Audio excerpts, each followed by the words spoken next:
t-shirts were all gone, and I gave a couple of those. And why they don't set it up, like I said, it's something like Heights out. Good evening, folks. Welcome to Cahaba Heights. Thank you so much for coming in. Dr. Freeman's got a lot of really good information to share with us, and I'm sure be time for some questions to get answered. Thank you so much for coming. Enjoy the presentation. Thank you, Lauren. I appreciate it. Good evening. Thank y'all for coming. I really appreciate the time, and there's many things you could be doing, but I appreciate that you're engaged and view this as important because it is an important conversation, and it's important for a lot of different reasons. And we'll talk about those today, but I do want to introduce some folks for you, just so you know who's alongside with me tonight. Whit McGee is our Director of Public Relations, and he's over there just taking care of all the things behind me. Jacqueline Hudson, one of our board members, Scott Brown, one of our board members, Jennifer Weaver, our board president, and Catherine Gore, our PTO council president, is with us. So, and I think I saw Carmen somewhere. Carmen came by, and then my president-elect, Courtney, is right here. Hey, Courtney. All right, yeah. Good to see you. All right. Well, thank you very much. Miss Polson was here somewhere. Who? Miss Polson. Yeah, Miss Polson. Yeah, I just texted her. She was Okay. reading at the door. Gotcha. Yeah, so, all right, well, I want to just jump right in and get down to business and talk with you tonight about the conversation we've been having for the last several months with our community that we call 1Rebel1Future. And so tonight I'll present for you just information, and that's what this is, information for you to make a decision that you think is the best one relative to the tax vote that's coming up on May 9th. I'll talk about things that are related to finance, things that are related to the programming that we want to put in place. And I'll get in as much detail as you would like for me to, but I'll have some general comments. And after about 20 or 25 minutes, then we can just start having conversation. And I'll queue up anything that we need to if you need more information at that time, if that's okay. Sound good? All right. I love to start our comments by bragging on our school system because I, like you, am a parent. I've got two at Dolly Ridge, one in 3rd grade and one in 1st grade. And my being a part of Vestavia Hills is largely because I wanted them to have the experience that you want your children to have here. And we know that we have a wonderful school system. That's the main reason most people move to this community. And it's the main reason many of them stay because of the value it adds to the community. But we know that in very successful organizations, it is incumbent that we continue to challenge the process, try to improve, and make sure we build upon the successes we have. And I love the quote that the British historian said many years ago, and he quoted in a book, he said, you can pretty well summarize history in 4 words. Nothing fails like success. And I do think that that is a great description of what an organization that is thriving and exceeding and doing well in every facet should hold on to, that there's a way to always improve. If we just lay on our successes that we've had for many years, then we fall behind. That's the natural course of events that takes place. So I really think this is a clarion call for any organization who wants to improve and do better. In our school system, the reality is we have a wonderful place to live. We have a wonderful place to send our children. We have a legacy of excellence, 53 years in our school system, that now we believe there's some limitations to moving us forward. And it is in fact a financial limitation that I want to share with you tonight. And what it has done is it put us in a place where we know we can build upon our successes. We are not in a position financially to do that. We think that now is the right time to make a financial investment. We think it is an investment, and a strategic one at that is going to be important for the value it will bring to our students, each of our children, for the value it will bring to our community, to our businesses, and we'll talk about those things this evening. But I want to talk specifically, focus in on the financial limitation with you first, just to set the table for the conversation. We, in the last decade, have had a transformational type of growth in our school system. And more specifically, in about a 5-year period of time, starting around 2011, we grew from 6,000 students to a little bit over 7,000 students. That is a large growth in a short amount of time.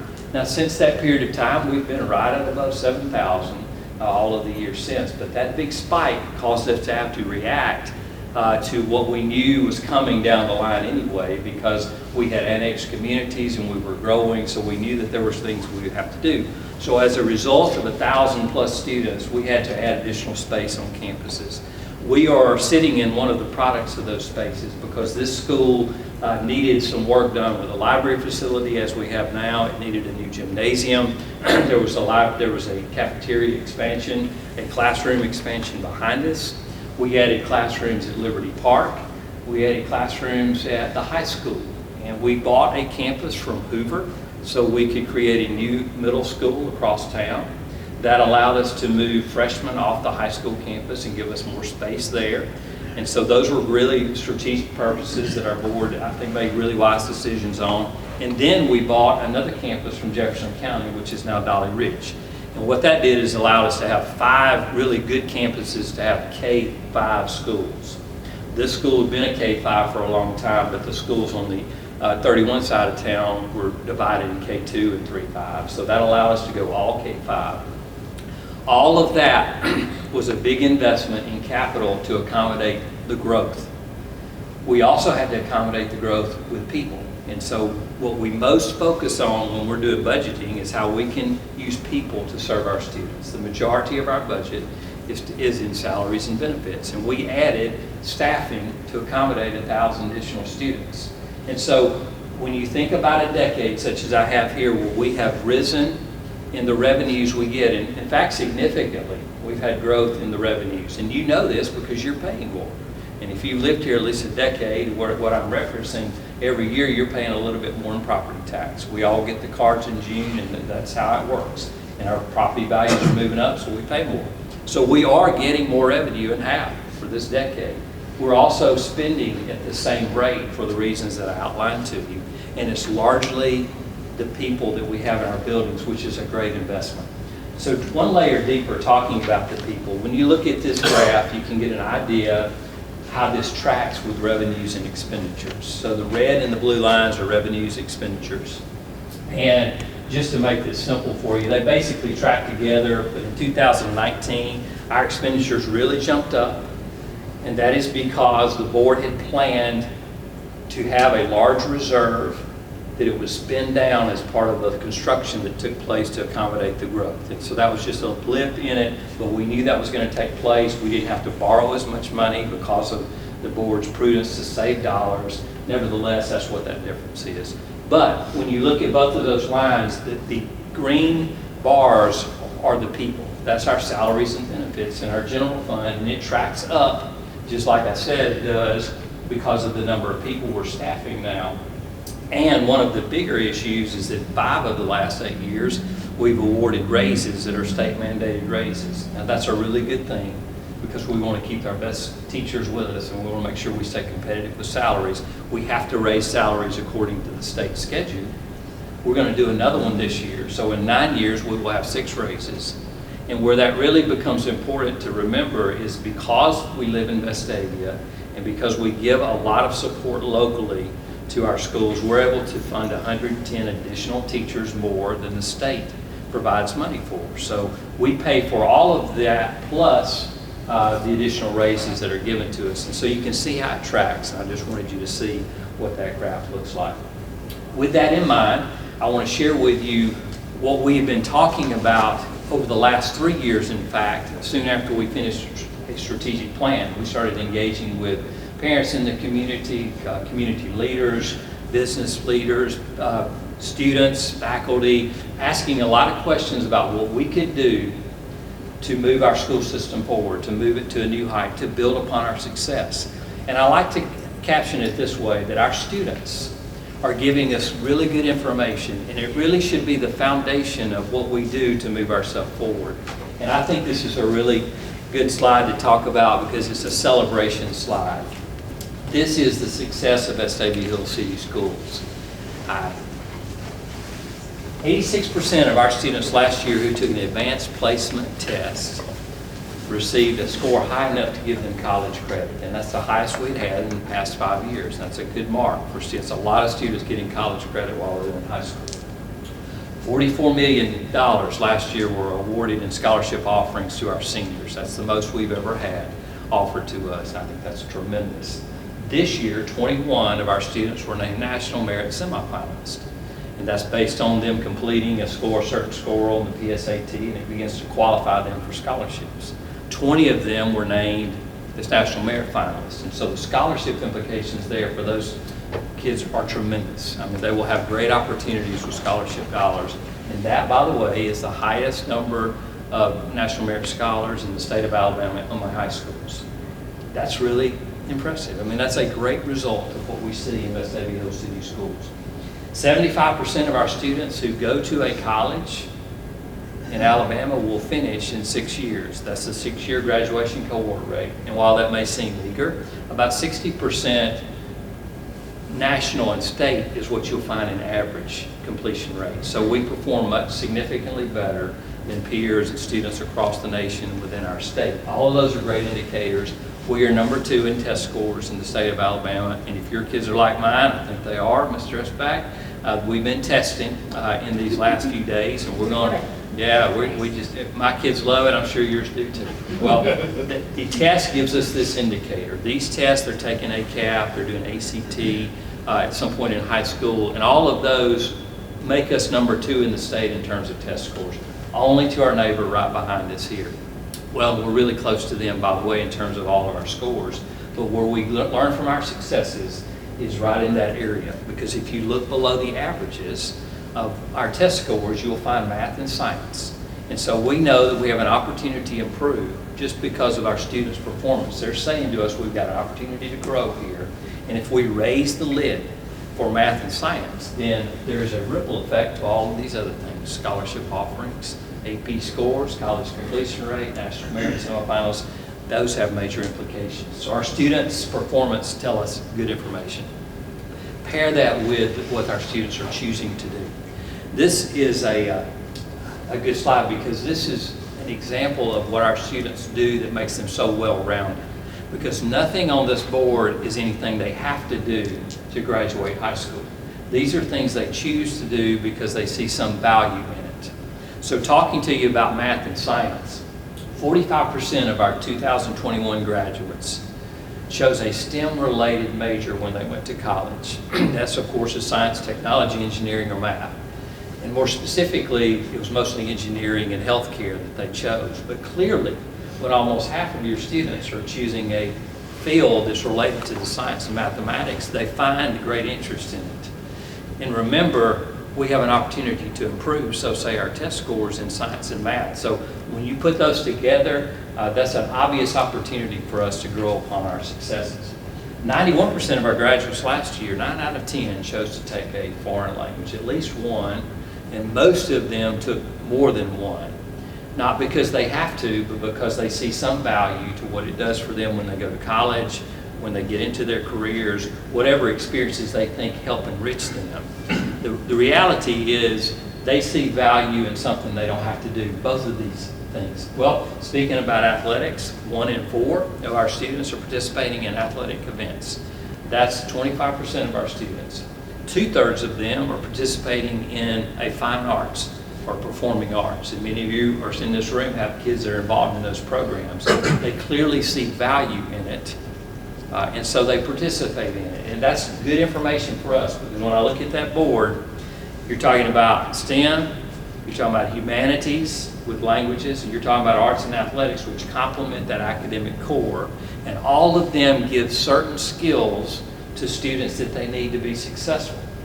And so the work world is calling on them. You know, whether they go to college or not, whether they choose STEM or humanities or arts, whatever the case may be, the skills they're going to learn in those areas are important to them.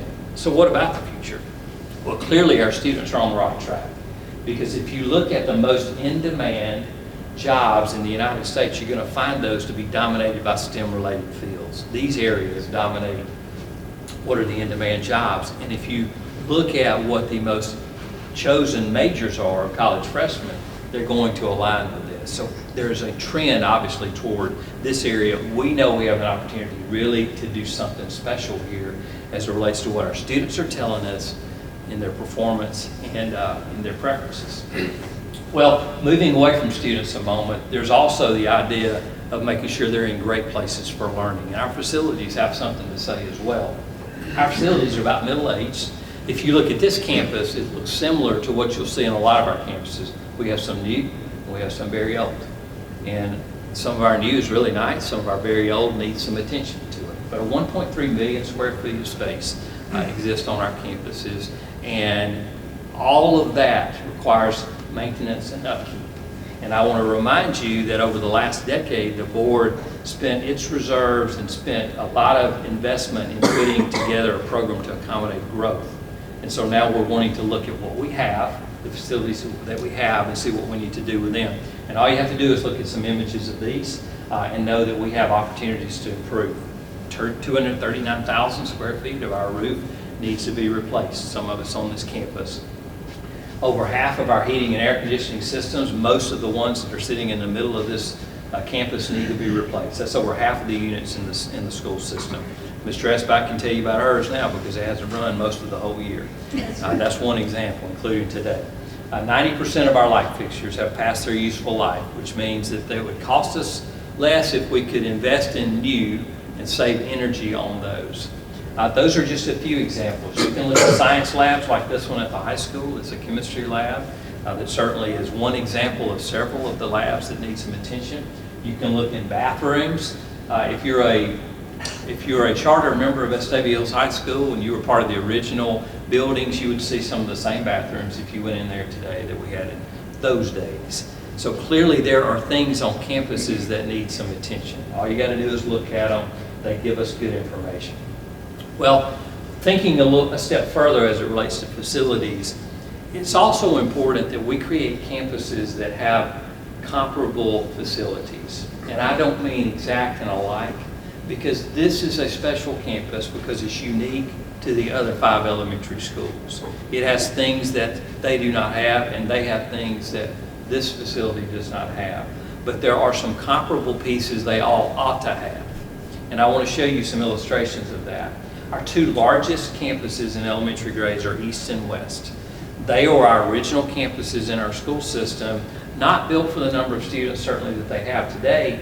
And while those campuses have grown in their space for classrooms, we've not changed auxiliary spaces very much. The gyms are the smallest in the system with the largest number of students. That's a good example of why we have some comparability challenges on those campuses. We're fortunate here in that we've been a beautiful facility above us here that's it's built for a lot of kids, but that's not what the case looks like the East and West. If you go to Dolly Ridge, where my students go, that building was built in the 1960s, and it has the original cafeteria kitchen area in it. It's certainly not size when you compare it to our other schools, and this is just another example of comparability when I speak of that. On our secondary campuses, you find this in the arts and athletic auxiliary type areas. And remember, this is where a lot of our students are involved and are participating each year. Specifically at the high school, where most of our kids go and have proportionally the largest number of students that participate in arts and athletics, have the smallest facilities.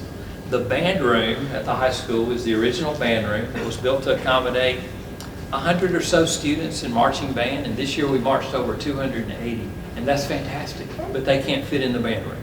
Our wrestling room at the high school is another example. It was not part of the original construction, but it was built many years ago. It has its original flooring in it. It was built for maybe 30, maybe 40 wrestlers comfortably. This year, our state champion wrestling team dressed out over 90 wrestlers, and they'll dress out over 100 next year. And they do that with 2 showers and a bathroom stall. Now, I would challenge you to think about that with 100 wrestlers, what that looks like. That's just reality. And I could show you those places on our campuses that are underserving the number of students that we have. And this campus is going to serve all of ours at some point. So that's what makes the high school an important part of the conversation. At Liberty Park, where your kids will eventually go to middle school, and some may be there now, there's one gymnasium on that campus. Pizzitz has 2.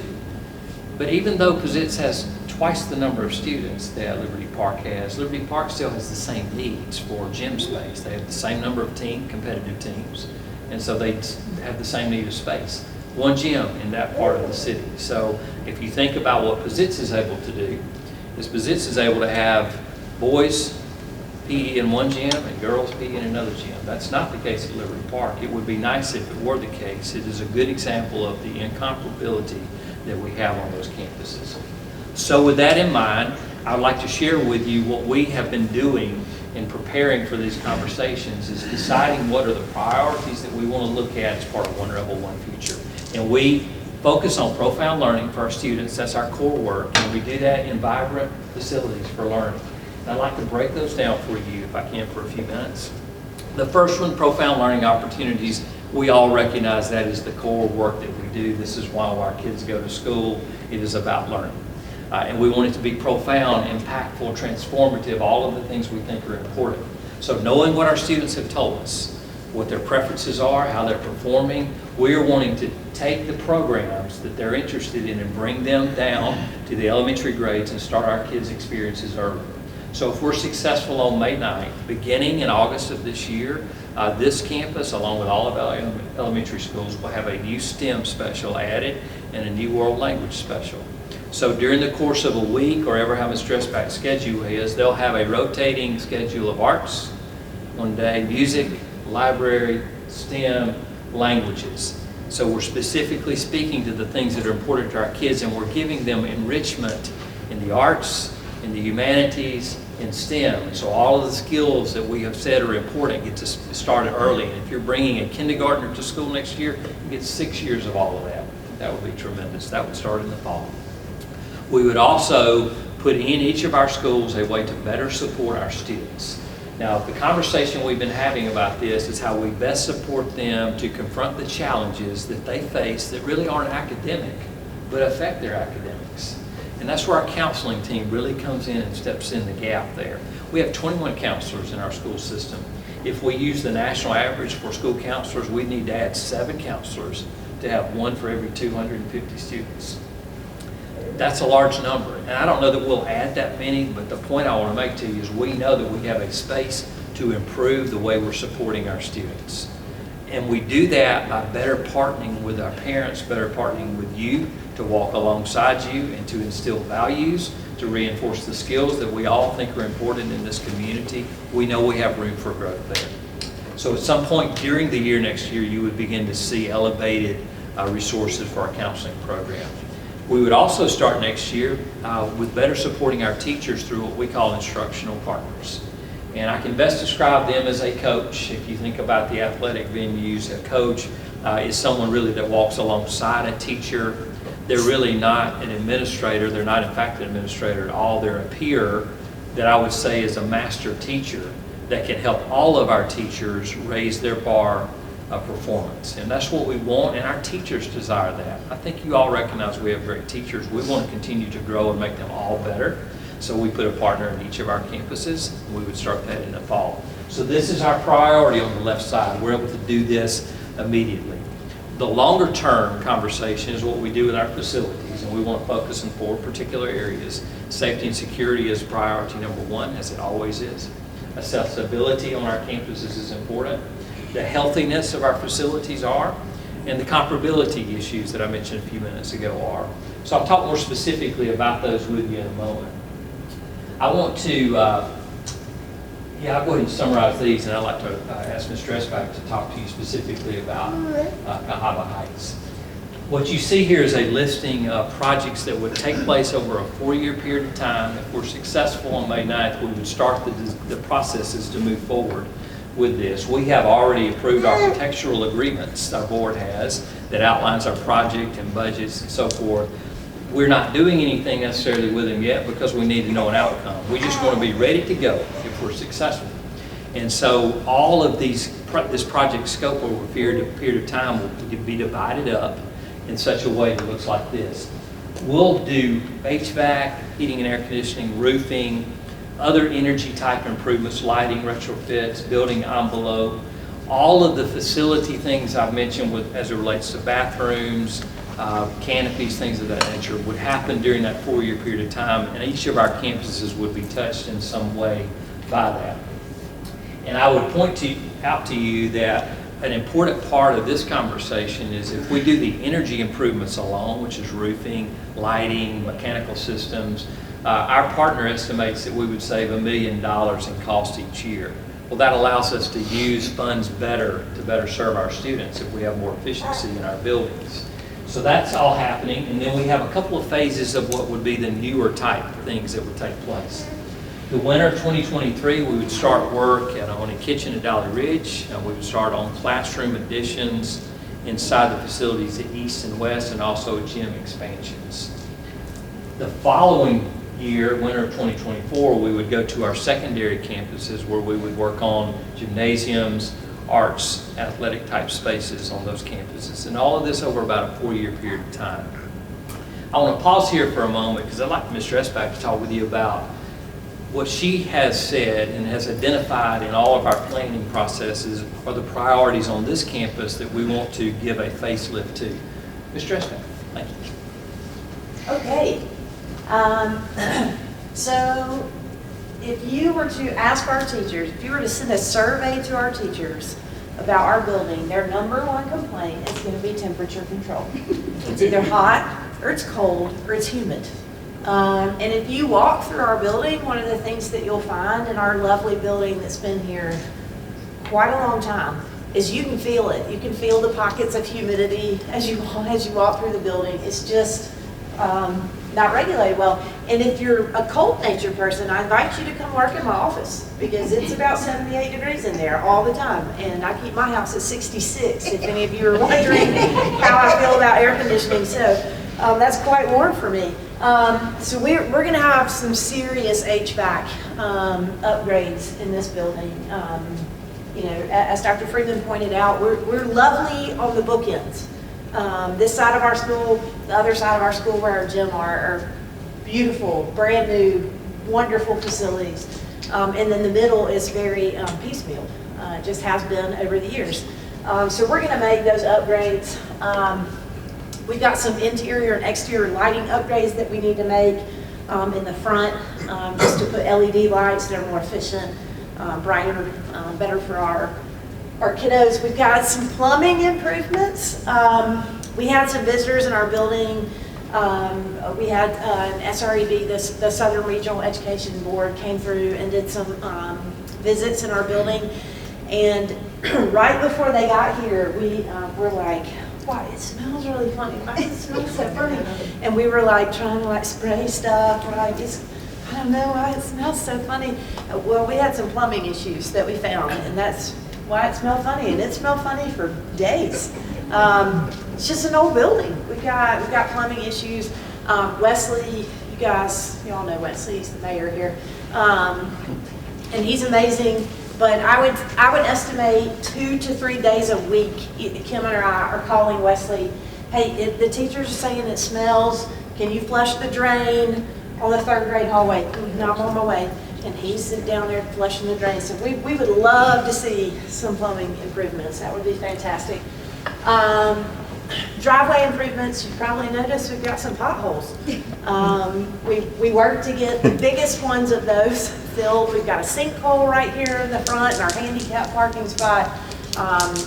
We'd like to even out our driveway. One of the passion projects for me is our playground though. We've got a nice playground. We've got nice stuff. If you've ever taken a walk through our building, you'll find the mulch everywhere. It's like the bane of our existence. I pick up lots of mulch on a daily basis that the kids track in from the playground. The playground's great, but it gets muddy. The mulch comes in with the kiddos, which complicates the cleaning for our folks. But what we'd really love to see is a more adaptive playground. We have some friends in our building with very special needs, and we do not have very much equipment that they can play with out on our playground. It is very hard on that mulch to get a student in a wheelchair out there and get them to be able to move around. Our kids notice this. They want to do something about it. I have a 3rd grader who's asked me every day, like, how much money have we raised? Where are we? I've got $8. I'm like, bring it on, Mr. Gilbert. $8 is going to help. So they see it. That's important to them as well. And so that's a project that we would take on if we were so fortunate to have this pass. We've got some building connector. If you have walked where our old gym was, so if you go back past the office and you go down that hallway, it's a ramp that leads to nowhere. There's nothing there. You go down the steps and then you have to go outside. You can go out towards the fields or you can go out towards the 4th and 5th building. We've got some flooding issues. We very affectionately refer to that area as the Little Cahaba. I've toyed with the idea of like getting a float and taking a picture to send to Dr. Freeman, but he knows. We would really like to keep the ramp because that is an accessibility issue for our students. But at that point, we'd rather just tear that building down. Why spend money to fix it? There's nothing there. It doesn't go anywhere. So let's take that down, and that gives us space for, possibly future classrooms if that's necessary. It just opens up space on our campus. I have some fourth graders who very passionately came to me about wanting to build a garden outside. This gives us more space for that. So we've got that connector issue, and then our old art room. If you have students that were here, I think how many years ago? How were we using that? Maybe 4-ish.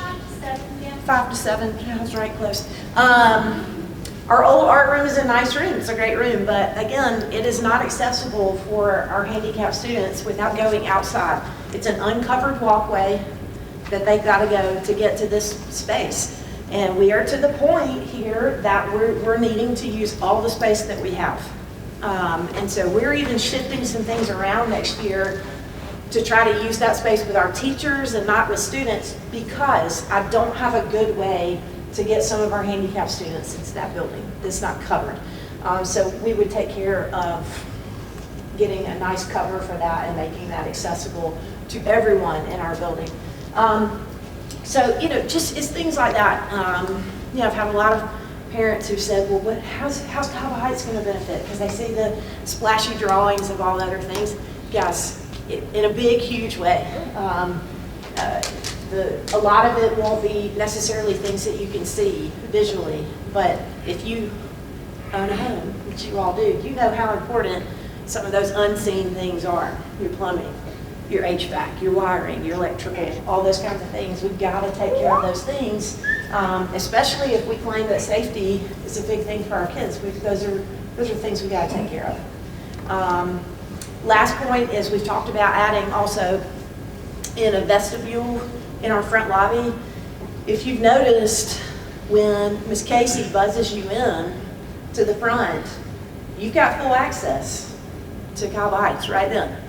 What we would like to have is another set of exterior doors, so that if Casey buzzes you in, you can come in, but you're still just face to face with her.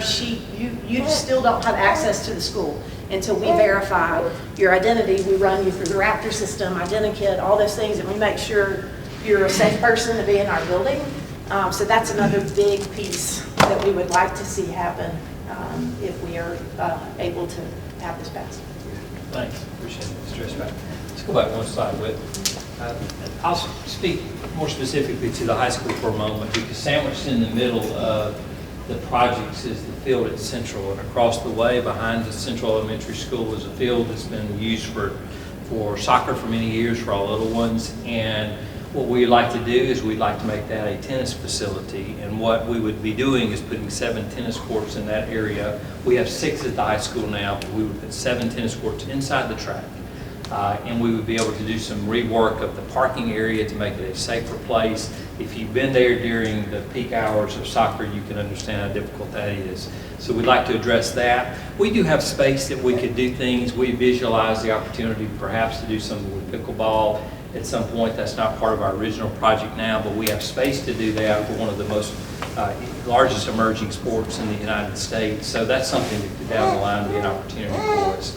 But we would start that early, and the reason why is because we need to get the tennis facility in order to go to the high school campus where the current tennis facility is now, and we would take those courts out, and we would take those 6 courts out, and we would put parking in its place.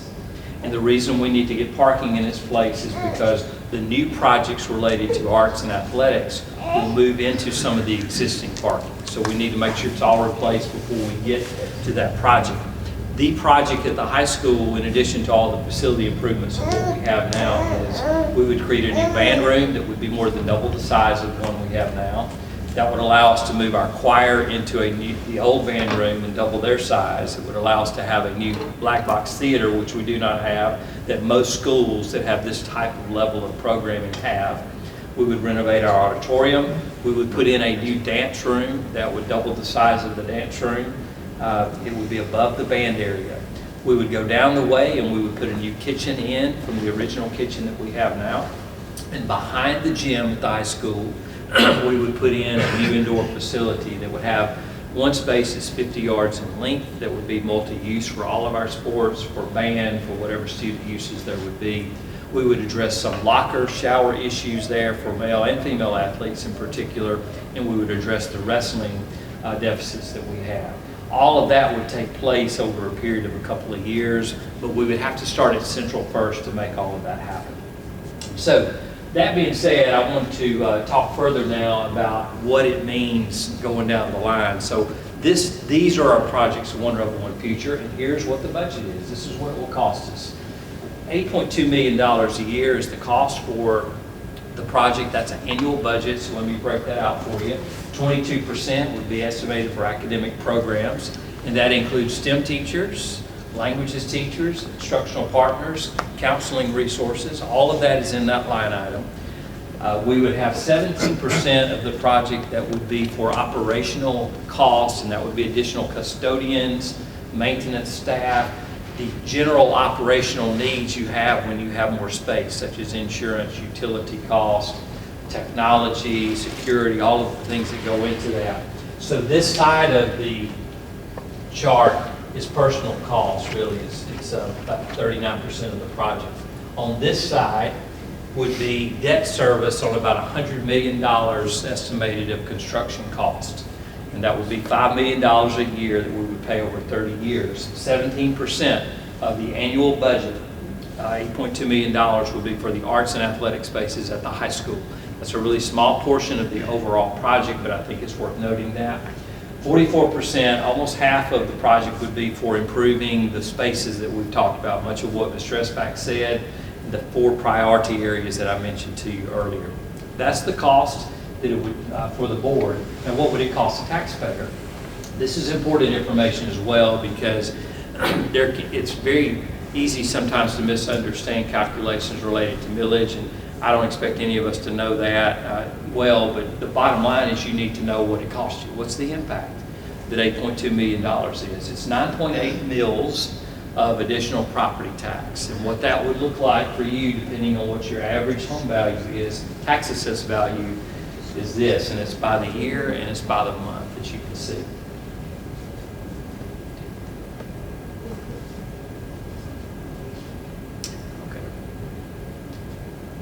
So back to the original things that I mentioned to you, that we have a financial limitation on what we can do to move our system forward. I think clearly we know we have opportunities to grow in the learning opportunities we give our students and the facilities they do them in. We believe the strategic investment is important because it adds value to all of the things Vestavia Hills City Schools in our community, and we think the timing is right for that. And I would say it like this: when you think about the community of Vestavia Hills, be it Cahaba Heights or be it West, East, whatever the identity is, we know that our school system is the crown jewel of this city. It is the reason people move here. And by virtue of that, the quality of the schools are important to all of us.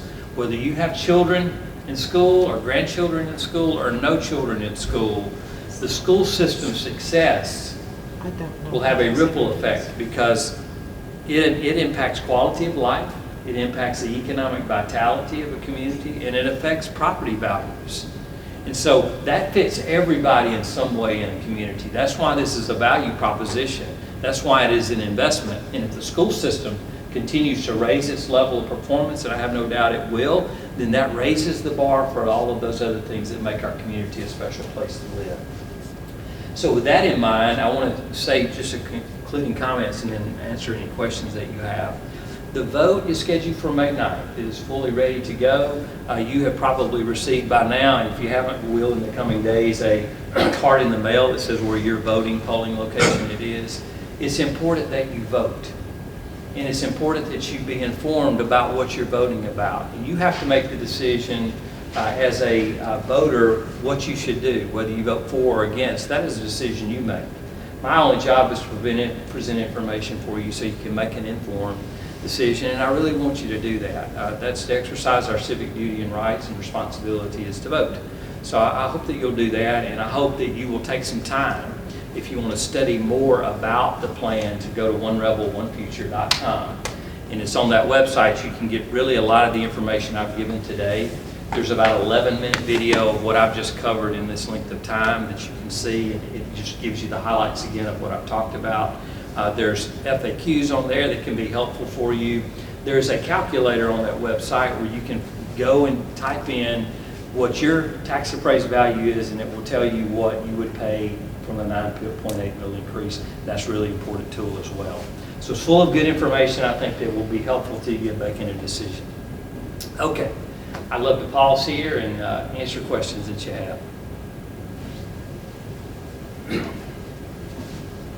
Yes, sir. In the earlier pictures, I was seeing some things that were in pretty bad disrepair, like air conditioning units and plumbing units and things like that. And I mean, just as a homeowner myself and somebody who's owned cars, I mean, I proactively do things to, like, change the oil and rotate my tires and things like that. And I can't change where we are now as far as some of this disrepair, but I mean, we're going to be, I'm for this, but I just want some assurance that we're going to be proactive in maintaining this stuff so that we're not seeing this kind of stuff in the future. I appreciate you saying that. I think our maintenance staff has done a really remarkable job, and we expanded 300,000 square feet during this last bit of construction, but we did not add maintenance staff. So that adds a lot of pressures on our staff to get the work done, and I think they do a great job. But the reality is we have one custodian for every 24,000 square feet. And we have 7 maintenance staff to handle 1.3 million square feet. We need more staffing to do that. That's part of that operational line item. And what that means, to your point, is better preventive care of our systems. And I think that's crucial, and that's a place that oftentimes gets lost in conversations. It's just the operation of the school. And our energy management partner that we work with, they have things like maintenance schedules, and of course you're getting newer equipment that's supposed to last longer. Who knows about that? But they have schedules to help us, you know, here's where you do, and then you have the money, you don't have to do that. Yes, sir. Yeah, so to that point then, I mean, let's say worst case scenario, it doesn't pass, are some of those things going to be fixed anyway? I mean, some of those things like need to be fixed. We do. There's no question. We have some repairs we have to do. We have significant amount of work that has to be done. I believe all of these are needs, but when you have to start prioritizing needs, to your point, it would be related to those energy infrastructure type things, to some of the dated conditions we have. And so yes, and a vote against the plan really is a vote to say, here's your budget. The community says, here's your budget. You've got to find a way to do these projects. And that's what we have to do. We have to prioritize in our budget where 82% of our staff, of our budget is people, in order to do roofs and mechanical systems. That's reality. So, yes. So I'll add to that, Stuart. So I'm Jennifer Weaver, if I haven't met you. So the reality is, if it doesn't pass, there is nominally $40 million of stuff that has to be prioritized. So safety and security, so the energy Schneider business, and then what we call facilities assessments, that'd be roofs, things like that. It has to be done. It's $40 million. That's nominally $2 million a year. So I have to find that in the budget that doesn't have it. That equates to 22 people. I'm just going to be honest here. 22 people. Right now, that doesn't mean we hand out pink slips on May 10th. What that means is, as people ask for new units, no. As people retire and leave, we don't hire them back, because I have to find $2 million, and my biggest handle is 82% of my people. So what that does is start to impact class size, class offering, teacher support, right? It's faculty positions. So to be clear, then there is no academic advancement. There's no STEM, there's no world languages at the elementary, right? The elementary STEM and world languages are great. They introduce our kids to young things. If you don't have high schoolers, what they do is build our STEM programs at the middle schools and high schools, where we have engineering, where we have architecture, where we have health science, right? We want to expand those, right? We want to move into EMT certifications and civil engineering, right? I have to have the students that come up through the pipeline. I have to have the budget. And so that's how that works. So while we're doing HVACs, which we have to do, we won't be doing that. All of our over-the-mountain friends have already done their facilities, and they are doing academic programming. Plus, you see the legislator putting into charter schools, like we have an aviation academy opening in Bessemer, you have STEM academies. We'll get past, quite frankly, that's what's going to happen academically. And then as a board, what we worry with is, as prospective families come here, where do you want to put your kids? And if it's not Vestavia, ultimately you start to have a problem with your home values. It doesn't happen in 12 months, it doesn't happen in 18 months, but it is a slow progression. It's the same thing with my faculty. We hire the best and brightest from every position of 800 people that we have. Bus drivers, custodial, nurses, STEM, administrators. This is their plan. Ms. Dressback has a team in this school that's put their plan together. We've done community plans. So I'm going to tell a district of high-performing people, you're going to sit at status quo. People don't want to work in status quo when you hire high-performing people. They want to go where they want. My child's 5th grade teacher years ago, her dream was to teach STEM, right? If I don't offer that for her, but Mountain Brook does, that's where they're going to go. So as a board, we have to worry about how do we retain people, because that's further causing a downward spiral of not doing academic programming or not doing facilities. And look, facilities aren't fun, I get it. But if you travel, like I have high schoolers, so we travel. We travel to Thompson, Alabaster, Homewood, Mount Brook. We are far inferior, right? I mean, they have state-of-the-art facilities for their kids. We have to catch up, right? We're a good school district, and we will stay a good school district. But you will see a slow decline if you cannot invest back into your students and your faculty. That's just how this works and how the priorities will work come August of 2023 if it doesn't pass. Yes, ma'am.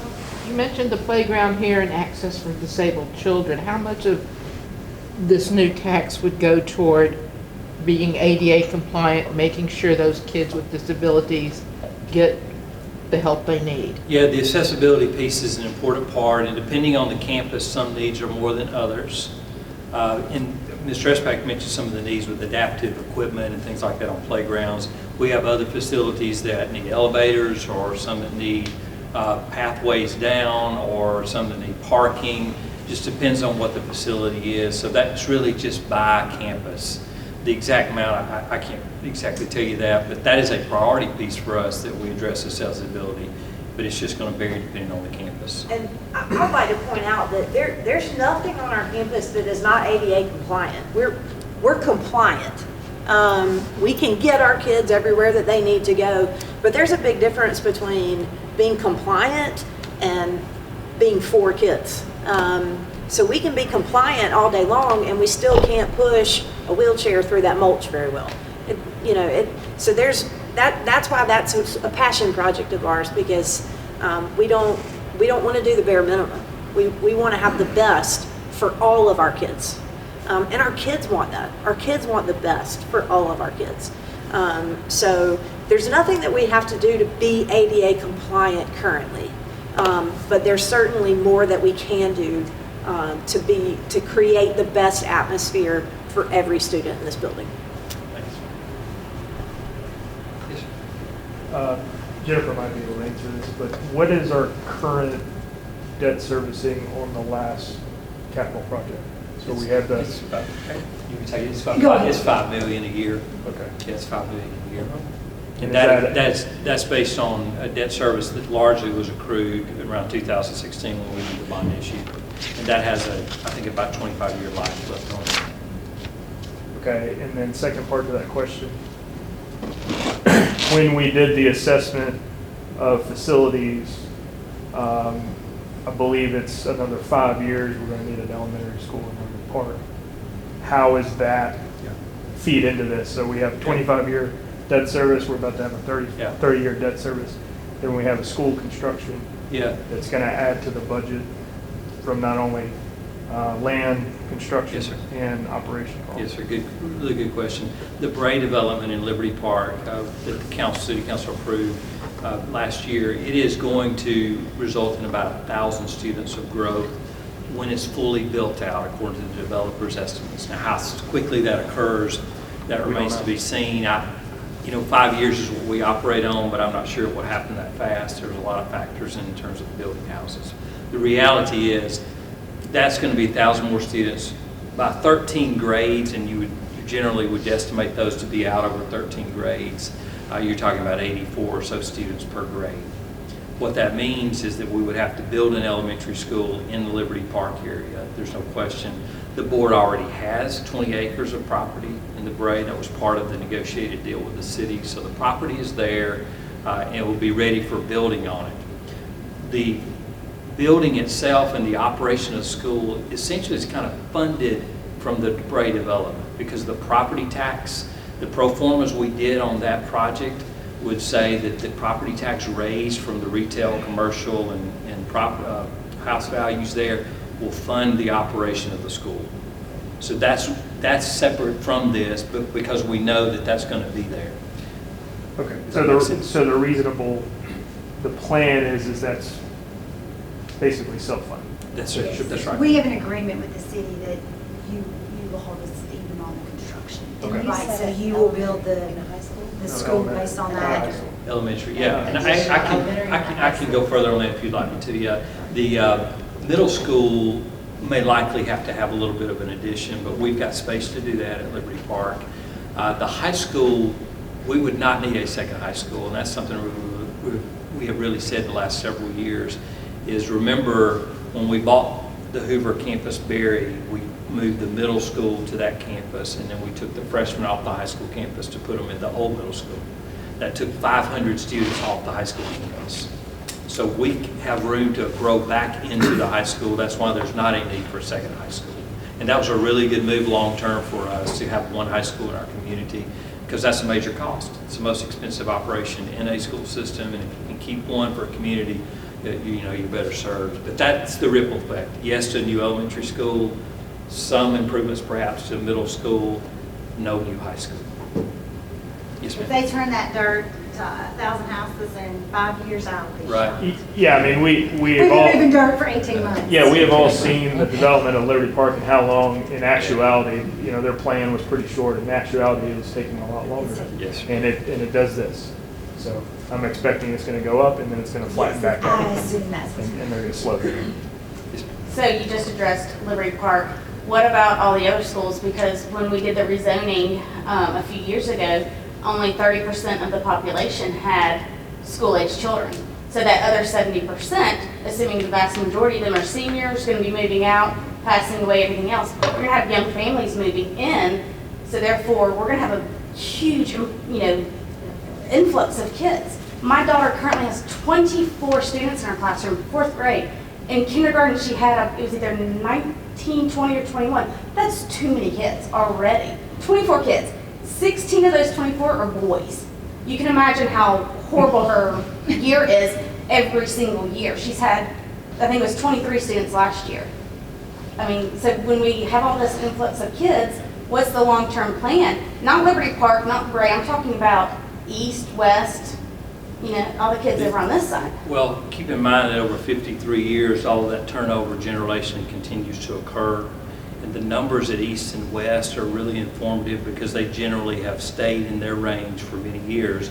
There are not major developments in those areas, so it's There relative. are, though. They're building 10 homes on like single lots. But major everywhere. developments is the Bray.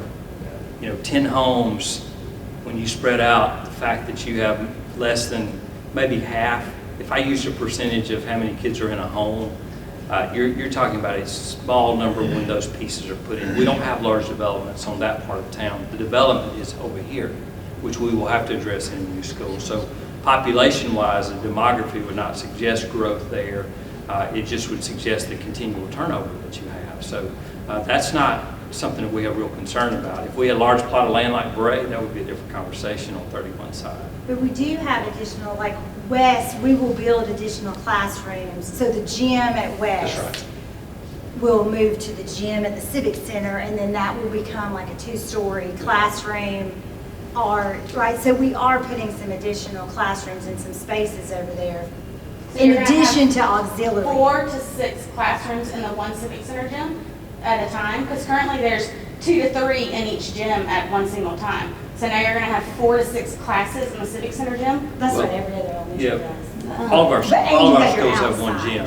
Yeah. So that one would be a significantly larger gym than the one they were in for years with that number of students. We can get a large gain in. So how will you secure that gym? Because the Civic Center is not secure right now. Well, if we're By successful any on May 9th, that's part of one of the priority areas is that we would have security. means. But how? How would we do it? Well, I want details. okay, It's a well, lot. I tell you what, after May 9th, we can sit down and visit It about doesn't it. work for me then. I Yeah. need details. Well, the details are that we want secure entrances, and Mr. Espak talked to you about some of the ways we would do that. And there is another presentation out west. I'm going to that one Okay, too. it'll So, address more but in terms of asking me to detail the plan, I can't really do that for you, but we know that that's an area we have to better secure. There's no question about that, and that's a top priority. Yes, continue. Yeah, did I hear you say that east and west have said about the same students for a while? Generally. Well, then haven't you seen that the facilities weren't acceptable before now? And why haven't you been fixing it over the past 10, 20 years? Why did you wait until it was like unacceptable? Well, I have been here 5 I'm not you, years. the collective body. But the board itself, I think, did a very prudent job of saving money for what would be projected increases or revenues they would have to expend on capital. But what happened in that last decade was that capital investment really became about enrollment and accommodating sizes. So east and west, to your point, with those very old cafeterias, they did get new cafeteria kitchen areas, and that was a big bonus, which now allows us to do some work to give them individual classrooms. But in terms of preventive maintenance space, I mean, I would just tell you the priority in terms of capital planning was to handle enrollment. And 15 years ago, these heating and air conditioning systems weren't in the shape that they're in today. Well, why did we let them deteriorate? Well, because we spent put a whole lot of investment in handling the growth of students we had. Well, I have one more question. Okay. Is, I've lived in Cahaba Heights for 13 years, and I'm a homeowner, and my property tax bill last year went up $1,000. Reevaluated, it was the highest it's ever gone up. Now, I would think that everybody's property taxes went up a lot in the last year, so that should be a whole influx of new revenue that's already in last year. So has that already been allocated for this spending, that you've already planned for that huge investment? And now you're going to ask us to have another property tax increase around the same size? Well, the property tax increase I'm referring to is just an election to add additional millage. The ones you're talking about is just the annual valuations that do occur, and I get that. I mean, this is a separate conversation from that. The last time we had this conversation in the community about additional millage was 1990. But yes, we get additional revenue because your property valuation goes up, which brings additional revenue to us. But just like in your home, our expenses have gone up dramatically, right? right. We've given 16.5% in raises to our faculty over 8 years, right? Some of that we pay the entire raise, and some of it we get money from the state. So we continue to go up. Our utility cost has gone up. I'm assuming your house has, just like mine. So our costs continue to stay in step with the revenue that we Well, also the have. difference is I fixed my AC over the course of many years, so mine have gone down. I didn't wait till it got so bad that you have to fix them all. I understand. And that's a fair point. It's a valid point, but we spent money to make sure that we had spaces for kids to go to school in and expand, so we don't have trailers or we don't have 50 kids in a class, right? So we have to expand our spaces to educate kids. But it's a fair point. Why 9.8? Why not 10? Why not 9.5? Why are we doing all of that right now and not doing part of it right now, the part that we need to get over this financial crunch that's apparently here? And why aren't we taking the capital improvement portion of it and allowing that portion of the increase in millage to expire? And then finally, to add on to that question, why couldn't we wait longer? Why do we have to have 28 days between when the state legislature passes it to when the voters get a chance to vote on it? Okay, thank you. I'll try to answer those several questions. I'll Yeah, try to I can. unpack those as best I can.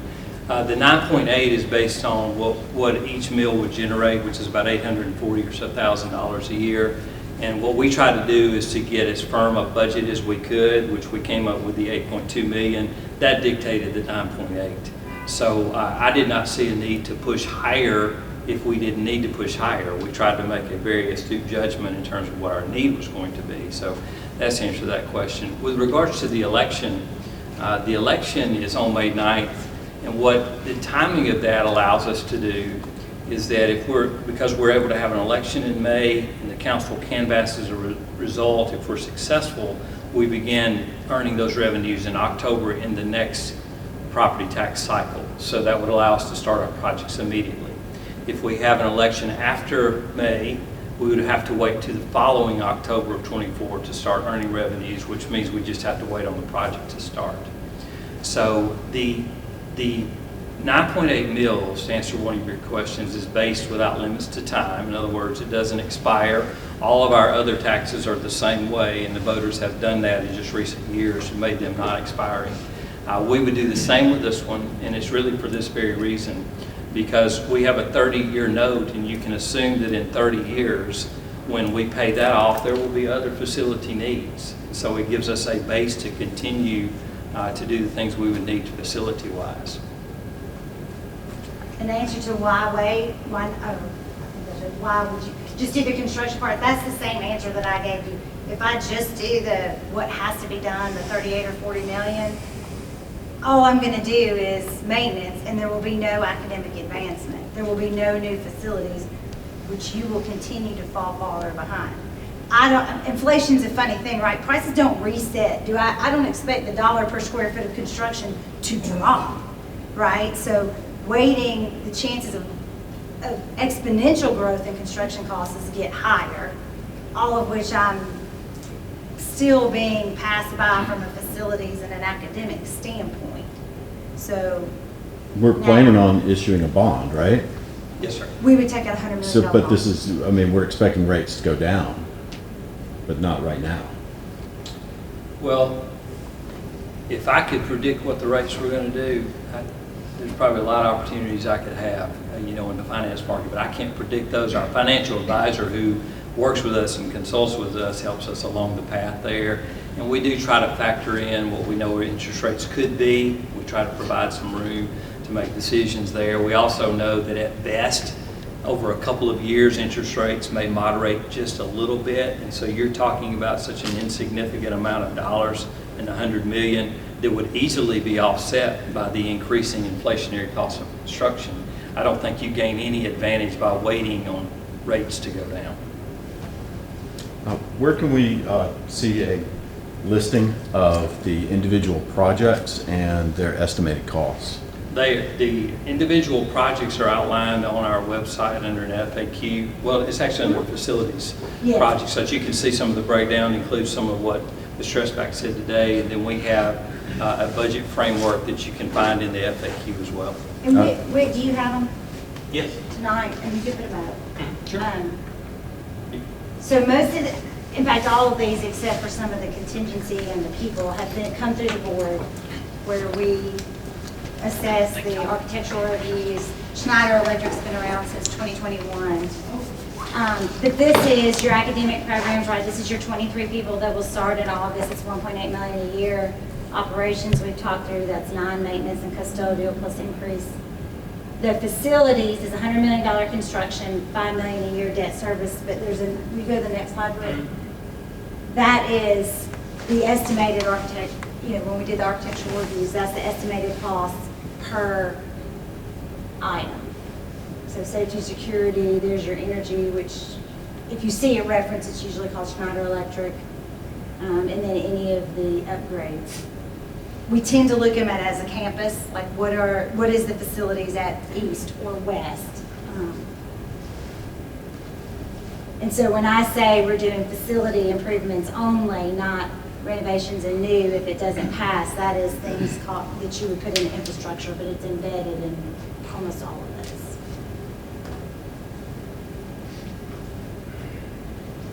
Other questions? Yes, sir.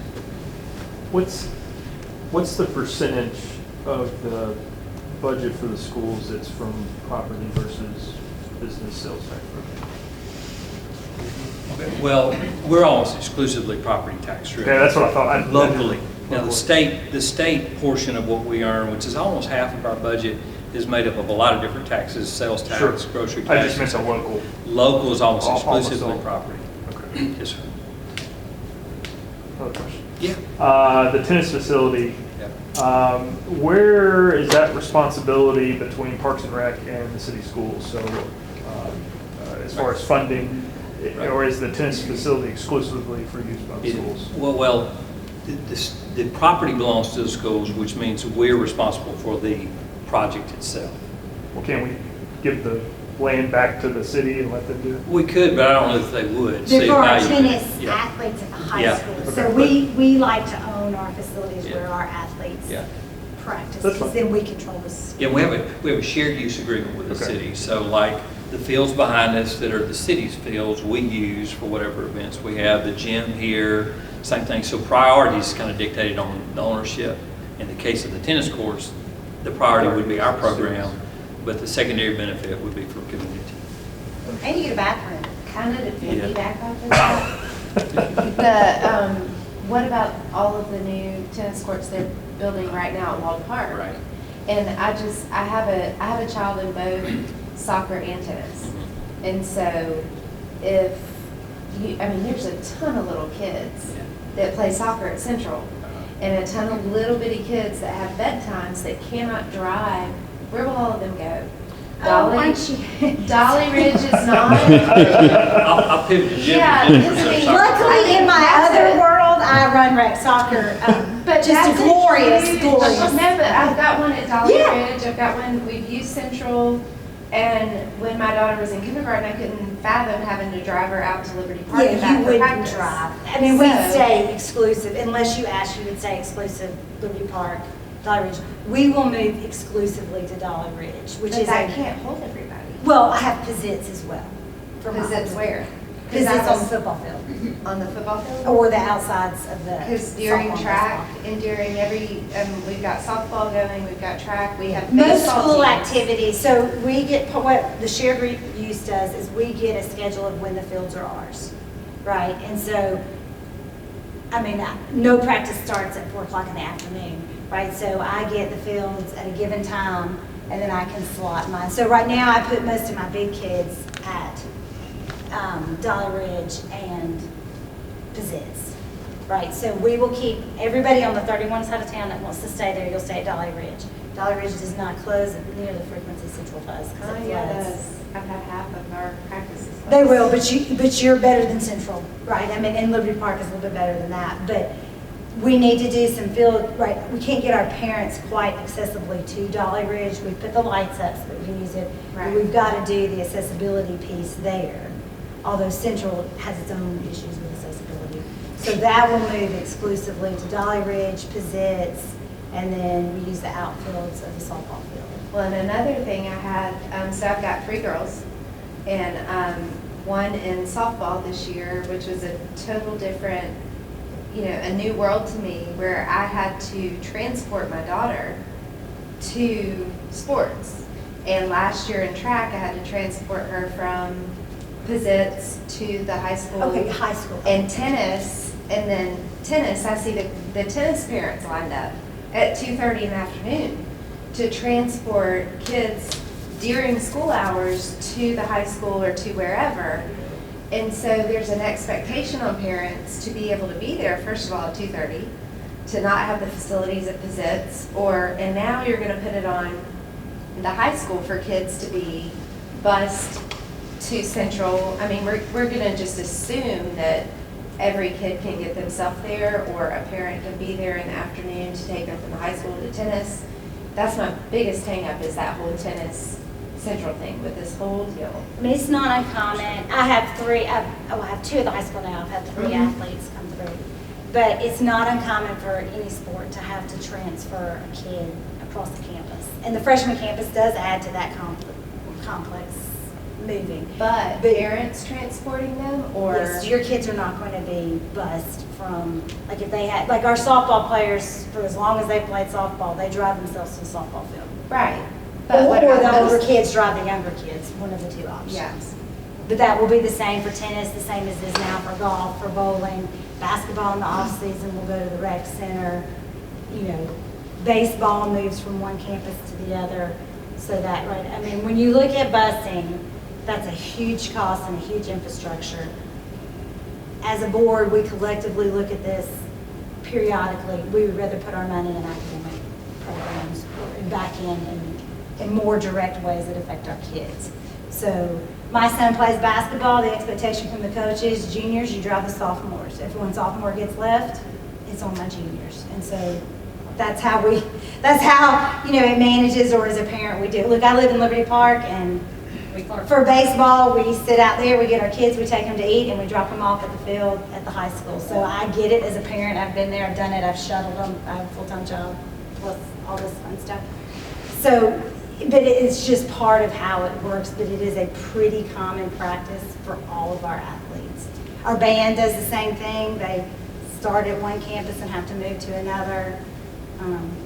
Dancers, cheerleaders, they all kind of have to shuffle between campuses or other auxiliary spaces, right? So if basketball is cheer or kicked out, they go to the rec center. And so. So for middle school cheer this year exists, they did a lot of their practices at Central. Okay. So I know at home we spend a lot of time coordinating rides, who's driving today, who's driving tomorrow, and I get the frustration, but at some point there's priorities, and we prioritize Right. other. I think the only time they bus them is if they have a morning practice, like our boys practice football in the mornings. They'll shower from the high school, and then they'll drive them to the freshman campus on a bus. Like certain situations like that, they'll bus. But I don't think any after-school activities. The freshmen, they do you know, there's a bus. shuttle that runs between freshmen and high school that will bus a multitude of kids drafting. There's various kids that are at different campuses that they bus. It's just mornings. And then there's one that runs in the afternoon for track. Okay. And track and football. Yeah. Yeah, so the eighth period, I call it eighth period athletics, that's the old terminology, but yes. And you know, part of that's just geography. Yeah. You and I know that. I know. We're in the middle of the high school's in the middle of neighborhoods, and we've expanded. Literally, the A wing is like hanging off the cliff. I mean, if you go look, you're looking straight down. We've expanded that building every which way it can go. And, you know, we want to give our kids the world, so we offer every program under the sun, and we just don't have the space to have it all happen on that campus. Can you explain the need for an auxiliary gym at Liberty Park? Yes, sir. The needs for the two gyms are the same needs Bezits has. Even though the numbers are different, there still is a need for athletic space. The same number of competitive teams are at Liberty Park as they are at Bezits. So that after-school space is important. And as I mentioned to you, Bezits has the benefit of having two gyms, which allows them to have girls' PE in one area, boys' PE in an area, and I think that's a really good model. We cannot do that at Liberty Park now. And then I would go a step further in terms of community shared use. It would be nice to have an additional facility in Liberty Park because of the growth that's coming out there. It's an additional gym. Why, has the city been approached in any kind of partnership agreement to share some of the costs for building these things? Because a lot of this use, it ultimately ends up being rec sports, not Board of Education sports. Well, we have a great partnership, but I would say this, and I would just have to yield to the city and ask you to look at their budget priorities. There are a lot of things identified by this community that are priorities for the city's budget. And so they have their set of things that they do as well. We have our set of things. And, you know, the partnership works well together, but you'd have to ask them, and they could speak to you about the priorities. But I know Mr. Downs has outlined those well in the chamber newsletter, what the priorities are that are identified. So, you know, that's the explanation I can give.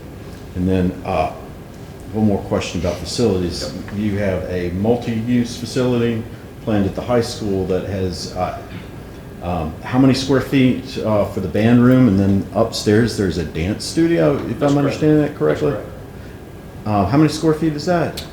Off the top of my head, Robert, I cannot tell you. It's a little bit more than double the size of the current band room. The dance room is the same way. And then the choir room moving to the existing band room more than doubles its size. So, I'm sorry, I don't know exactly How many kids participate in dance at the high school?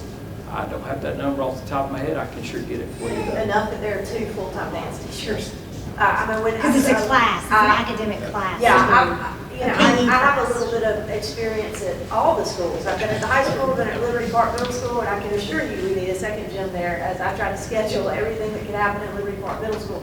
But at the high school, we have 2 full-time dance teachers that teach dance classes all day. These aren't dance teachers that are like, they teach dance 1 or 2 periods and teach English the rest of the day. They teach dance all day long in full classes all day long. And if you've ever been in the dance space, have you ever been in that at the high school? There is a brick foundational column in the middle of the dance room. And it looks like a dungeon, doesn't it? Well, it's in the basement, yeah. It's definitely in the basement, but, you know, dancing's not my thing. But I can assure you that neither one of our dance teachers loved that big column that splits the entire room. It's kind of hard to choreograph around that. And I'll also tell you, sorry, last thing, we had to limit dance classes because of the space of that room. So we had to put a cap on dance classes. So we had to turn students away from some dance classes because there just wasn't enough space for the number of kids who signed up to be in the classroom safely. And that's a super popular class because that's a girls' version of a PE credit. Correct. And they don't have to take regular PE in the high school with the boys. And that- They don't want to go to weight training? They do not enjoy, well, we have a few, but most do not enjoy weight training, and they just do not. Good question. As far as the safety and security line item, I saw there was about $1 million. Can you give a general, is this operational security, staff, technology? I can. Generally speaking, the lobby areas are a priority. Lauren mentioned one. She mentioned one at West. I mean, those lobby entrance areas are priorities to make sure we get those secured. Door hardware, it's the entry points that we're looking at. But we worked with a company, DOL Services worked with us several years ago to put together this assessment of all of our facilities, and these gentlemen had a strong background in security with the military, and so we brought them in to give a survey of all of our campuses. They developed priorities for us. Some are behavioral type changes, some are technologies. A lot of those have been put in place already, but there were some infrastructure things and some things on the grounds that are recommended. I don't often share those really in public for obvious reasons, but we know that there are places we strategically have to shore up, and the lobby is one of those you would see more visited. Staffing, we're one of the few schools, we have 12 SROs for 9 campuses. Did I get that number right? Yeah, that's right. 3, that's a partnership with the city, they pay for 3, and then. That's right. But we're one of the very few schools that have that kind of officer coverage. So operationally, we're covered, other than the behavior things that they do. Sure. They do a fantastic job. And they play a pretty big role too in the development of the plan, like where do they see the priority needs, our officers do, or heavily involved in the maintenance pieces. So good question. Worth mentioning too that from the SRO, when you talk about the 12 SROs that we have, the state sends us no money for that. That is a cost that is borne entirely through local dollars. So safety and security is something that a great investment. And we've been working off that plan since they've done it. We do a piece of it every year. We haven't had the city for 5 years, but we're down to doing the vestibules and stuff like that. We took off the big ticket items first.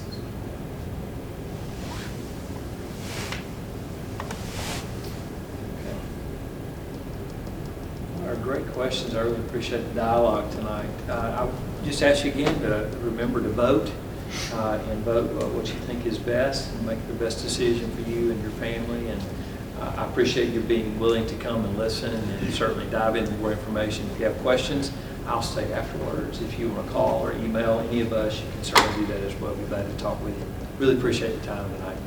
All right. Thank y'all.